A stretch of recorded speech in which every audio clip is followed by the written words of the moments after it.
Hello बच्चों, आइए देखते हैं प्रश्न। निम्नलिखित प्रत्येक द्विघात समीकरण के लिए के ऐसे मान ज्ञात करो जिनके लिए इन समीकरणों के मूल वास्तविक व बराबर हो।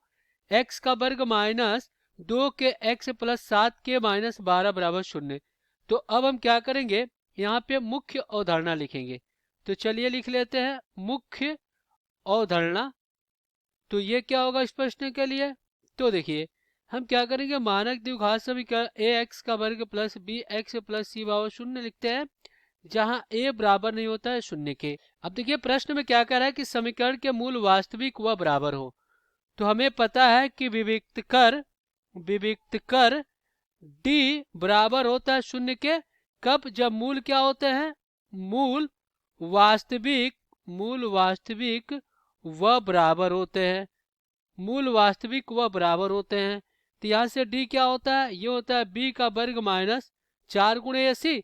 तो इस प्रकार डी जब 0 होगा तो बी का वर्ग माइनस 4 गुणे ए सी बराबर क्या हो जाएगा, ये 0 हो जाएगा। चलिए इसको हल कर लेते हैं। तो यहाँ पे जो हमारा समीकरण है उसको लिख लेते हैं। तो समीकरण क्या आपका, एक्स का वर्ग माइनस 2 के एक्स प्लस 7 के माइनस में 12 बराबर 0। तो इस प्रकार जब तुलना करेंगे तो ए का मान 1 आ जाएगा, बी का मान माइनस 2 के, और सी का मान कितना आ जाएगा 7 के माइनस में 12। तो अब हम क्या करेंगे, यहाँ पे रख देंगे।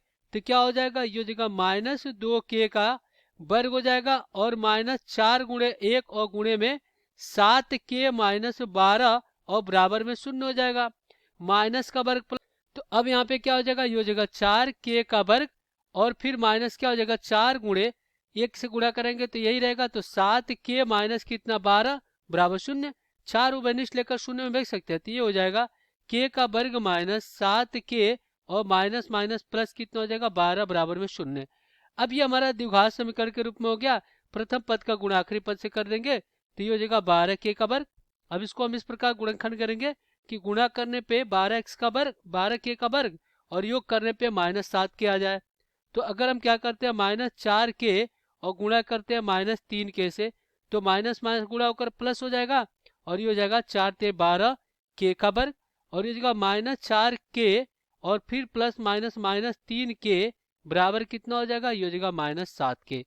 तो इस प्रकार हम क्या लिखेंगे, के का वर्ग माइनस 4 के और माइनस कितना 3 के प्लस 12 बराबर 0।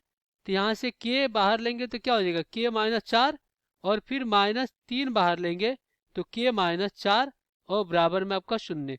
तो के माइनस 4 एक कोष्ठ में, और फिर के माइनस 3 बराबर एक कोष्ठ में और बराबर में 0। तो के माइनस 4 बराबर 0 और के माइनस 3 बराबर 0। तो यहाँ से के का मान कितना आ गया 4, और यहाँ से के का मान आ गया 3। तो इस प्रकार के दो मान आ गए, यहाँ पे के बराबर 3 और यहाँ पे 4। तो यही क्या हो जाएगा, आपका उत्तर हो जाएगा। आशा करते हैं बच्चों ये प्रश्न आपको समझ में आया होगा। धन्यवाद।